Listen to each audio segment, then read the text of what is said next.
और यूपी के मुख्यमंत्री योगी आदित्यनाथ क्या कह रहे हैं, ये सुन लेते हैं। हर व्यक्ति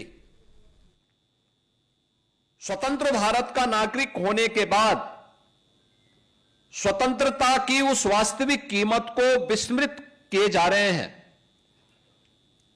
क्योंकि हमने स्वाधीनता की लड़ाई को अपनी आंखों से नहीं देखा, हमने उन क्रूर यातनाओं को नहीं सहा। परिणाम क्या है? हर व्यक्ति केवल अपने अधिकार की बात करता है, लेकिन अधिकार तब संरक्षित होते हैं, अधिकार तब सुरक्षित होते हैं और अधिकार संपन्न कोई व्यक्ति तब होता है जब वह स्वयं अपने कर्तव्यों का निर्वहन करने की आदत डाले। कर्तव्य के बगैर अधिकार नहीं हो सकता, और जिन लोगों ने भी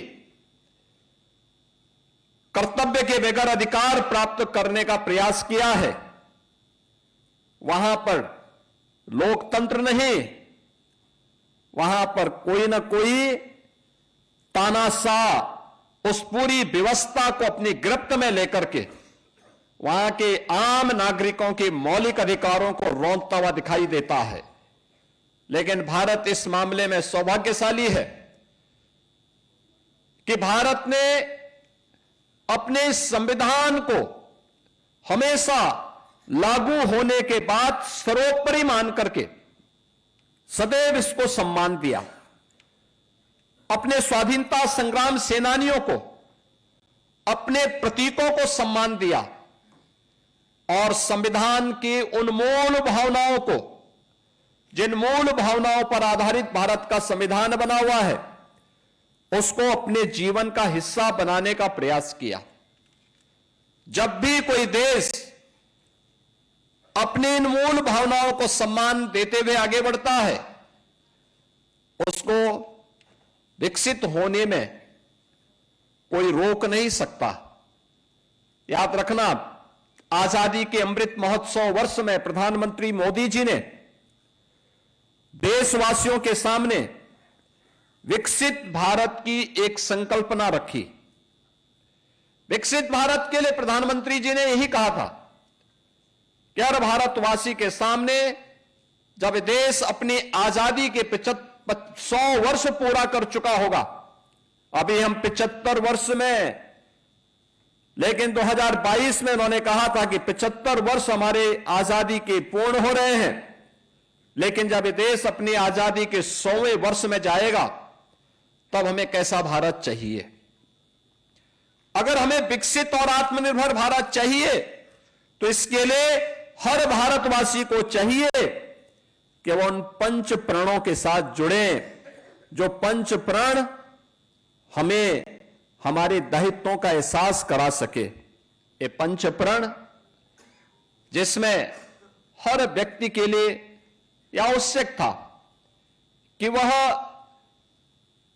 गुलामी की मानसिकता से मुक्त हो। हर व्यक्ति के लिए आवश्यक था, हर व्यक्ति के लिए आवश्यक हो कि वह अपने सैनिकों का सम्मान करें। हम सब सुरक्षित इसलिए हैं, यह देश सुरक्षित इसलिए है क्योंकि माइनस टेम्परेचर में भी हमारा सैनिक देश की सीमाओं की सुरक्षा करते हुए वहां पर अडिग रूप से खड़ा है। हम रात्रि को सुरक्षित इसलिए महसूस करते हैं क्योंकि पुलिस का जवान निरंतर अपनी सेवाओं को दे रहा है। हमें यूनिफॉर्मधारी अपनी सेना, अर्धसेना, पुलिस बल के जवानों के प्रति हमारे मन में सम्मान का भाव होना चाहिए। अगर कोई एक व्यक्ति कहीं गलती करता है, उसके लिए पूरी व्यवस्था को कोसा नहीं जाना चाहिए।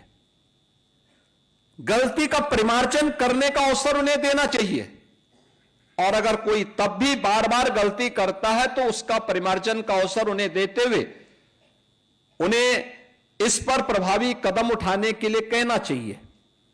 लेकिन हम उसके लिए पूरे सिस्टम को दोषी नहीं ठहरा सकते। अक्सर होता क्या है, हम लोग इन चीजों के लिए लोगों को कोसते हैं। अक्सर होता है कि अपने स्वयं के स्वार्थ के लिए हम लोग सामाजिक विद्वेष की खाई को चौड़ा करने का प्रयास करते हैं। एकता और एकात्मता के लिए जो प्रयास होने चाहिए, जो हमारा दायित्व भी होना चाहिए, यह हमारी एक नैतिक संवैधानिक दायित्व भी है और राष्ट्रीय दायित्व भी कि हम समाज की एकता और एकात्मता के लिए कार्य करें। यह भी उन पंच प्रण का हिस्सा होना चाहिए। हम अपनी विरासत का सम्मान करें। विरासत का सम्मान, भारत जैसे प्राचीन देश में